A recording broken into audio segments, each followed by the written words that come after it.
Equinox Télévision. Merci de nous avoir suivis. Serge Alentou. Voilà, justement, vous l'avez suivi, vous l'avez d'ailleurs montré une fois de plus dans votre journal Pierre Lavette du Romba. Comme Francis Ngannou, ils sont nombreux, les Camerounais, qui ont du mal à maîtriser ce chant de ralliement qu'est l'hymne national.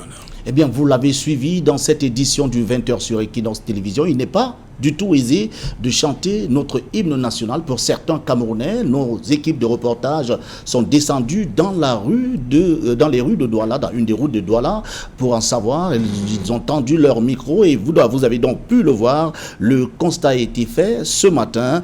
Les populations ont de la peine à se retrouver dans les paroles de notre hymne national du Cameroun. Eh bien, le prétexte a été choisi à l'occasion de ce que certains considèrent comme une bourde. La bourde de Francis Ngannou, le sportif camerounais, boxeur à l'international, inscrit désormais à la Harvard Business School et qui, devant les étudiants, ses camarades académiques désormais, a chanté l'hymne national du Cameroun, mais avec quelques fautes dans cette hymne chanté devant les étudiants de la Business School de Harvard. Voilà, c'est donc l'essentiel. Et qu'il en soit deuxième partie. Bonsoir à vous, Pierre. Merci, Serge Alentou. On vous laisse avec vos panélistes. Voilà, rendez-vous demain 20h. Merci. Nous sommes toujours en compagnie de Charles Ndjikam, Maître Paul Païré, Dr Simon et le Dr Luison Essomba. Dr Luison Essomba, lorsque vous regardez ça, comme on peut dire, Francis, il n'est pas seul. Hein? Serge Alentou, le phénomène parle tout simplement du fait que notre hymne national, qui traduit la force et la souveraineté de notre État, n'est plus chanté dès les écoles primaires. Parce que moi, je me rappelle que notre maîtresse, tous les matins, quand on finissait de chanter l'hymne, on levait le drapeau, on revenait en salle, elle nous refaisait chanter l'hymne le vendredi soir. Donc, quand on quittait le vendredi soir, on chantait l'hymne national du Congo. Et ce n'est plus le cas aujourd'hui. On peut donc comprendre tout ce qu'on est en train de voir. Donc, Francis Ngannou, vraiment, je suis désolé de le dire, n'est pas le seul à ne pouvoir pas véritablement chanter l'hymne national. Vous l'avez vu. On n'est pas allé dans une rue de voilà, Kanda. On a choisi. On est allé à Bonanjo. Il faut le préciser. On est allé à Bonanjo. Je sais qu'on nous aurait fait le reproche de. Non, voilà. On est allé à Bonanjo. C'est quand même que. C'est la crème. Mais vous êtes allé tendre le micro dans la rue aux personnalités qui passaient. Vous avez vu même ceux qui étaient en veste avec toutes les difficultés.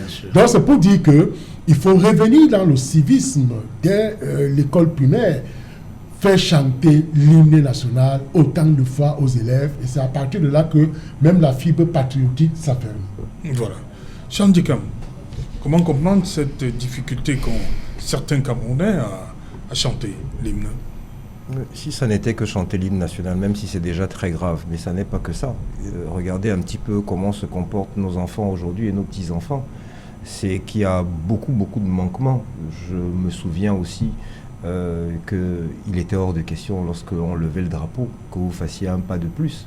Je pense qu'il faut revenir aux fondamentaux. Nous n'avons rien inventé. En l'occurrence, on a oublié les fondamentaux. C'est ce qui est en partie la cause de tout ce que nous vivons aujourd'hui. L'ensauvagement, etc., que ce soit dans les réseaux sociaux, que ce soit dans la vie de tous les jours, les assassinats pour un oui ou pour un non, c'est parce que ces enfants sont élevés mais pas éduqués. Voilà, c'est tout simplement, ils sont élevés mais pas éduqués. Il faudrait qu'on revienne aux fondamentaux, qu'on leur apprenne dès le bas âge qu'ils appartiennent à une nation. Et que tout ça évitera les discours que nous entendons et pour lesquels on a encore pondu des lois qui ne sont pas exécutées pour l'instant, enfin, qui ne sont pas mises en pratique. Mais tout ça émane de ce qui semble être de petites choses, mais une base est une base. Quand elle n'est pas solide, voilà ce que ça donne.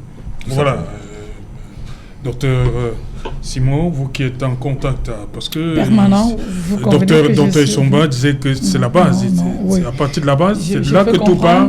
On n'insiste plus trop au niveau de l'école primaire. Non, il y avait une autre matière, docteur, je ne sais pas si vous vous en souvenez, il y avait une autre matière. Non, je suis dans le domaine et puis je vais rectifier, je vous en prie. Je ne connais plus le libellé, mais l'instruction civique.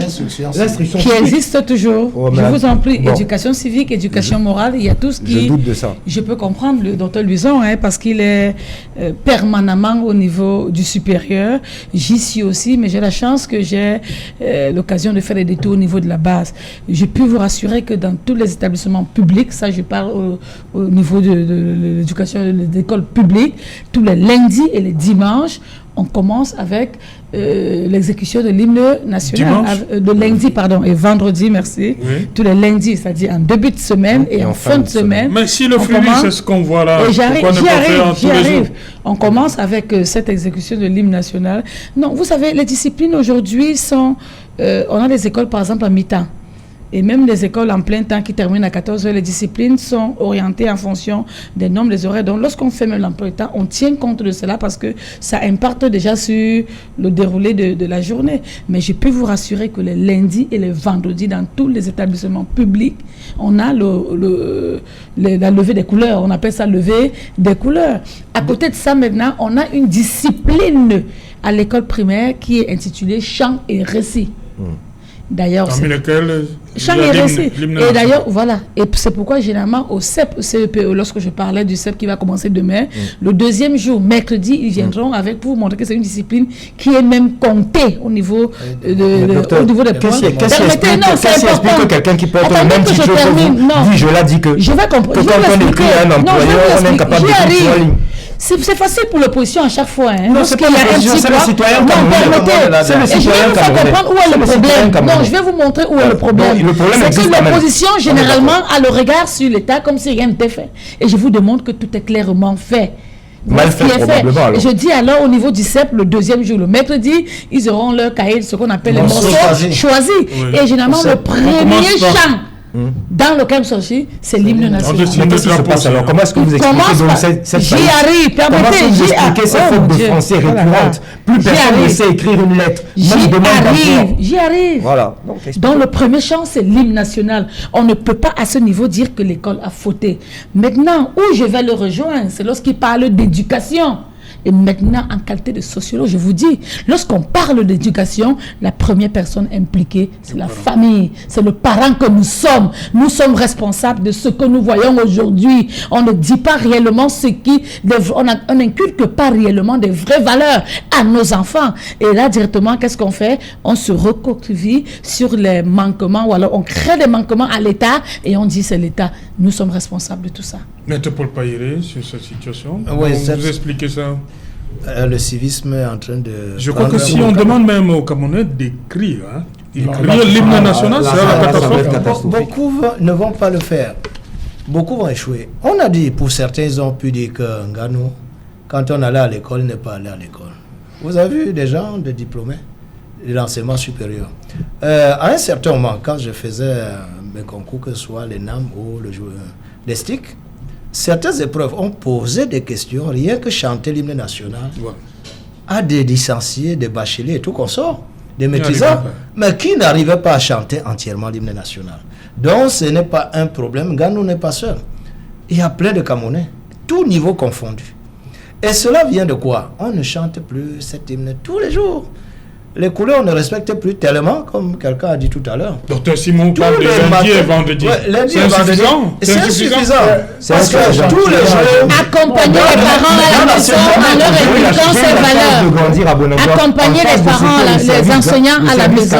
Tout à fait. Donc en plein quartier administratif, tous les matins que le bon Dieu fasse, dès que vous entendiez tout ce que vous étiez en train de faire, vous abandonniez. Tout à fait. Et ça a forgé. Nous sommes au niveau du savoir reprendre ce chant patriotique. Chanter. Il faut absolument observer toutes ces règles. Là, c'est un autre. Refaire comme on peut d'abord chanter. En lieu et place de ça, on a mis à l'intérieur de la Constitution ce qui divise plutôt que ce qui rassemble. Comme quoi, par exemple? On s'est compris. Bon. Puisqu'on vous dit qu'on le fait. Ce qu'il faut faire, pas seulement chanter lundi et vendredi. Parce que les élèves, normalement, doivent arriver à l'école, que ce soit au secondaire ou à l'école primaire. Ils arrivent un peu avant 7h30. Il y a 15 minutes. Lever des couleurs. Pour lever les couleurs et chanter l'hymne national. Oui. Si chante tous les jours, je crois qu'on n'aura pas ces fautes qu'on commet là. Surtout, il y a une phrase là. C'est ça qui revient. Il y en a qui sont bloqués à un niveau. Ils sont bloqués. Quand ça ne va pas, ils sautent. Et ils tombent ailleurs. Donc, Nganou n'est pas seul.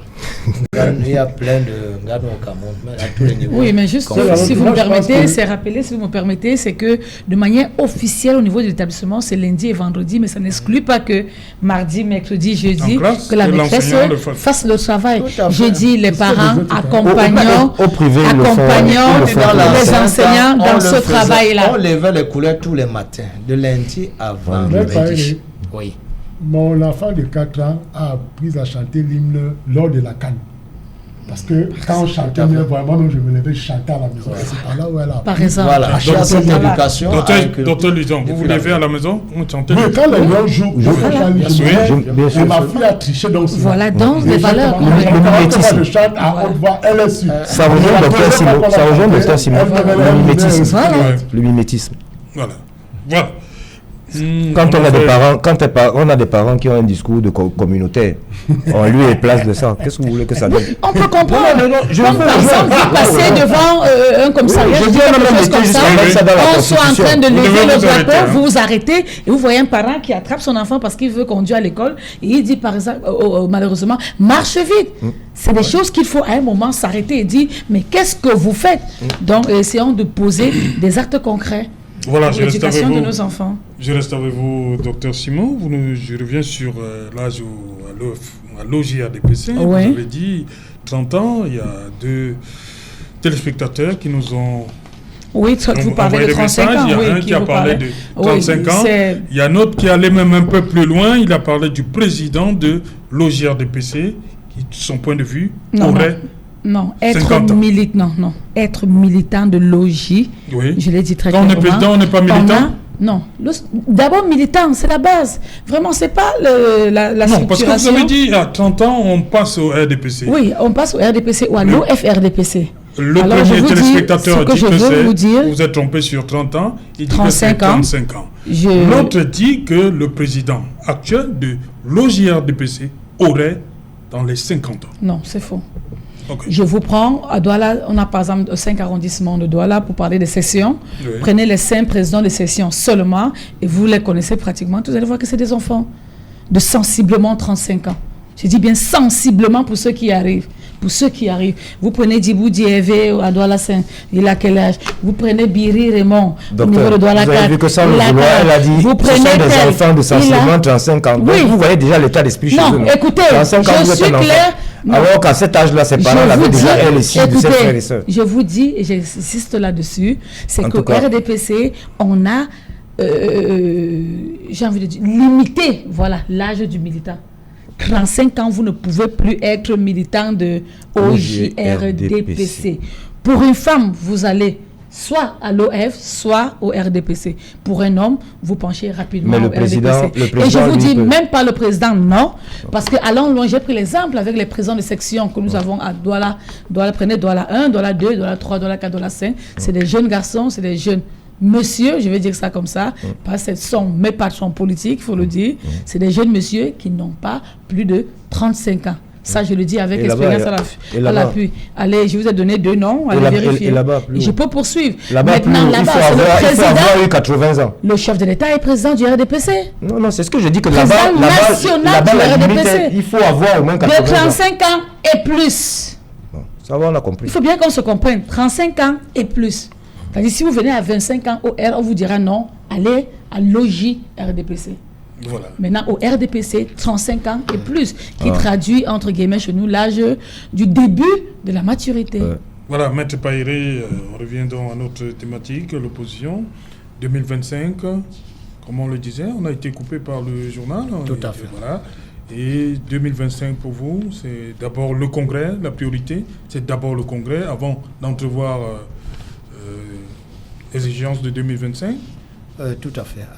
Il faut aussi que la crise, parce que votre bastion, depuis, ça vous fait perdre beaucoup d'élus. Hein. Tout à fait. Tout cela, nous prenons en considération. Avant de répondre, Serge, Alain autour, je vais déjà dire le rectificatif. J'ai eu un trou de mémoire tout à l'heure pour le PCO du Congrès. Oui. C'est bien le maire de John Ignatius. Ouais, c'est lui qui... Voilà, merci pour cette... Parce que laisser les auditeurs, les téléspectateurs dans l'évasif comme ça, c'est pas bien. Oui. Bon, par rapport à tout ce que nous préparons, vous avez même vu que le SDF prépare déjà... Je dis d'abord le congrès avant de voir 2025. Le congrès, parce que tout ce que nous avons à faire... Et souhaitez aussi que votre base électorale, qui est la calmie. Oui, la base électorale, elle se porte bien. Je crois que vous avez vu lors du défilé du 20 mai, ça s'est mobilisé un peu partout, jusqu'à Libreville au Gabon. Donc c'est quelque chose, le SDF est en marche. Il y a cette résurgence des militants qui peut-être étaient en train de sommeiller, qui se réveillent et sont prêts à accompagner le SDF jusqu'au changement dans ce pays. Vous avez vu même le SDF. Déjà, tout dernièrement à Kribi, vous avez vu la rencontre que le SDF a eue avec un groupe de syndicats, du mouvement syndicaliste. C'est autant de choses acquises pour une nouvelle façon de faire politique avec le SDF. Le Calamo, qui est Cameroun Labour Movement, a été créé.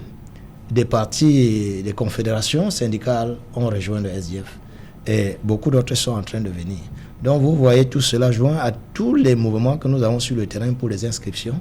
Avec les renouvellements que nous avons, beaucoup se retrouvent en train de se réconcilier. Et même quand on parle des départs, il y a eu des départs. Mais je ne peux pas vous dire combien de personnes sont arrivées au SDF ces jours-ci. Nous n'avons pas besoin d'afficher au grand tableau qui est arrivé. C'est ceux qui partent qui font assez de bruit. Ceux qui entrent, ils entrent en sourdine et ils travaillent. Vous ne voyez que certains qui sont arrivés, que ce soit un jeune comme Ngepi qui était dans notre bord, qui a rejoint aujourd'hui le SDF et se trouve très à l'aise. Ils sont nombreux. Au fur et à mesure, vous allez les découvrir. Le SDF continue à recevoir des personnes qui viennent des autres bords et certains militants qui étaient en train de dormir, qui se réveillent de manière très alerte pour se mettre sur le terrain et travailler. Donc, avec le congrès, qui est un mouvement et qui est un moment très sollicité pour le passage du témoin, et avec tous les problèmes qu'il y aura, vous avez tout à l'heure parlé le NEC n'a pas parlé du G27. Nous, on n'a pas débattu de ça. Mais je dis, les portes sont ouvertes quand le congrès est là. Tous ceux qui peuvent dire, on s'amende, on vient, on va étudier le dossier au congrès et on va amender. Il y a plein de gens qui ont été comme ça, que ce soit les Foutoussi, Évariste, qui a été à un certain moment hors du SDF. Et quand c'est arrivé qu'il pouvait venir au congrès, s'amender, il est venu. Et il est revenu au SDF, même comme si aujourd'hui, il est toujours encore dans la mouvance de l'auto-exclusion. Le chairman, je crois, il veut laisser le SDF dans la paix la plus totale. Il veut que tous les enfants coopèrent et qu'ils aillent. Mais que les indisciplinés qui se sentent ne plus continuer, au lieu de troubler, qu'ils laissent le terrain et on continue. Parce que tout est parti de quoi? La transition générationnelle et tout consort. Quand, par exemple, le chairman peut, à un certain moment, voir que la machine, à un certain moment, est un peu essoufflée. Il faut injecter le nouveau sang. Voilà là où ça part, jusqu'à ce que le passage de témoin, toute personne veut monter chairman. Mais au SDF, on ne dit pas what to the people. C'est au niveau du congrès qu'on va voir qui passera. On ne sait même pas encore combien de candidats seront. Mais on a quand même la date déjà du congrès. Oui, la date du congrès, 28, 29, 30. Voilà, vous également au MRC, sur la TICAM, il y a ce congrès-là qui... Chez nous, ça s'appelle la convention. Oui, la convention, c'est attendu, parce qu'il y a une candidature qui a fait beaucoup de bruit, qui fait jaser, annoncée, la candidature annoncée de Michel Ndoki. Oui, et peut-être qu'elle s'est déclarée la première, peut-être que moi-même je serai candidat. Comme les statuts me le permettent. Oui. Donc, qu'elle soit candidate. Vous n'êtes pas encore déclaré? Je dis que je me réserve le droit, j'ai ce droit-là de me déclarer également candidat. Oui. Elle l'a fait, elle a estimé que c'était le moment opportun. Le moment venu, nous jugerons sur pièce de chacun, des bases qu'il a et de ce qu'il peut apporter et de ce qu'il emportera comme voix à l'intérieur du parti. Voilà. On attend toujours au RDPC. Oui, j'ai bien envie de demander. Oui, j'ai bien envie de demander qu'est-ce qu'on attend au RDPC. Le RDPC est comme cette maison qui fonctionne avec les règles. Non, un congrès, rassurez-vous, il sera fait. Non, je ne peux encore vous donner une date officielle, mais il sera fait. Oui, il sera fait. Je suis quand même, je n'ai maison. pas envie de dire au cadre du RDPC. Donc rassurez-vous, un congrès sera fait. Mais maintenant, la problématique sur les changements au sein du RDPC, je vous demande simplement de nous observer parce que c'est une maison qui a des règles, qui a des principes, qui a ce que nous appelons notre Bible. Et du moment où nous ne sommes pas encore rassasiés de notre Bible, je vous en prie, laissez-nous organiser nos activités de manière... Oui, le congrès dans la Bible. Dans notre Bible. Oui, dans votre Bible. Oui, dans notre Bible. Oui. Comme vous aviez vos conventions. Il n'y a pas de périodicité. Vous savez, dans notre Bible, on a tout pensé. Mais ce qui nous gêne souvent un peu, c'est que vous voulez venir penser à notre place. Non, je vous ai pas dit. Nous, au RDPC, on n'a pas de problème. J'apprends jusqu'à ce que je sois dans la caisse en bois. Nous, au RDPC, on n'a pas de problème. Oui. On n'a vraiment pas de problème. Vous avez le sentiment d'avoir répondu à ma question, là? Oui, j'ai répondu à votre question. Que vous avez parlé d'une convention, ça m'intéresse, je n'en suis même pas concernée. Et je vous dis bien, au RDPC, on n'a pas de problématique comme la vôtre. C'est ça le véritable problème. On n'a pas les mêmes problèmes que vous. On a nos textes, on a nos règles, on a nos éléments clairs qui nous permettent de fonctionner. Et je peux vous rassurer, pour l'instant, les militants du RDPC n'ont pas de problème, que ce soit au niveau du congrès ou au niveau d'un quelconque changement. Rassurez-vous, mais ce congrès, il arrivera. Voilà. Docteur Luisan Issomba, oui. Pour mieux préparer 2025, il faut se mettre ensemble. Serge Alotou, je n'y vois pas l'opposition, mais je vois le peuple camerounais. Le président de la République le dit, je vais reprendre ses propos. Il dit, dans une république qui fonctionne bien, le dauphinat sonne mal. Le moment venu, le peuple camerounais en toute maturité choisira un président. Donc même le président pour lui-même, il sait que tout se joue. Va se jouer. Surtout qu'il a toujours été le choix du peuple. Donc ça veut dire que le président Biya s'inscrit en faux par rapport à son prédécesseur, parce qu'on sait, depuis 1975, tout était taillé pour lui. Oui, bien entendu. Bien entendu, c'est pourquoi Serge Alotou, regardez bien, quand je construis mon analyse tout à l'heure, je parle plutôt d'une véritable soif d'alternance que d'une soif de changement par une transition. Démocratique. Vous voyez? Et on se rend bien compte que Serge Alotou, notre opposition a tout intérêt à se mettre main dans la main pour essayer d'aller plus loin. Parce que seule, elle ira plus vite.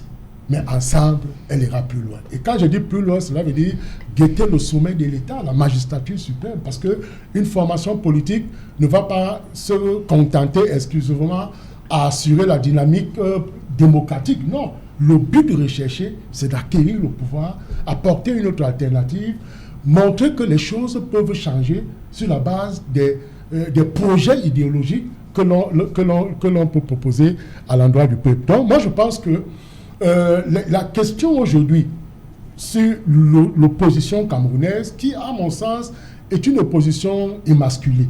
Parce que quand vous voyez un Ni John Fundi, il a combattu, comme on dit, le bon combat politique, mais aujourd'hui, il est fatigué.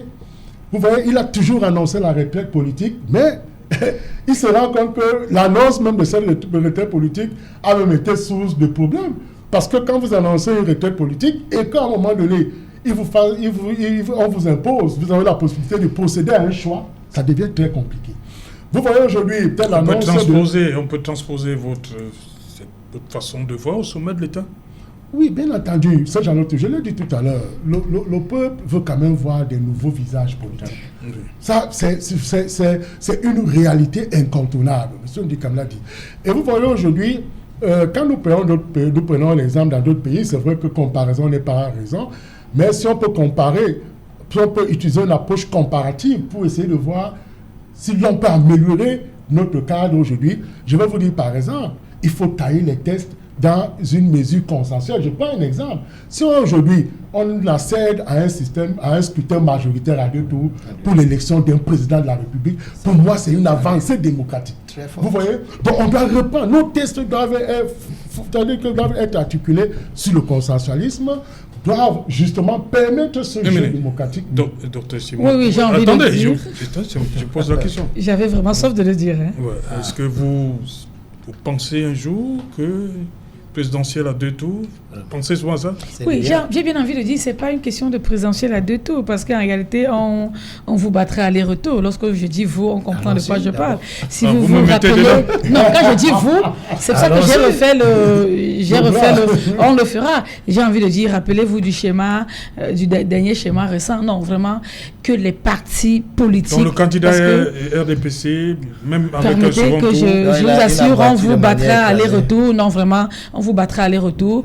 Ce que je veux dire, c'est que les partis politiques, et ça je parle des partis politiques de manière générale, renforcent leur stratégie, n'est-ce pas, pour pouvoir soit conquérir le pouvoir, soit accéder au pouvoir et simplement arrêter de pleurnicher, ça je vous rassure. Docteur Luison, vous terminez? Bon, je suis un peu surpris parce que vous savez, les avancées démocratiques aujourd'hui s'inscrivent dans cette logique-là. Si je prends 91, le président a eu 39%,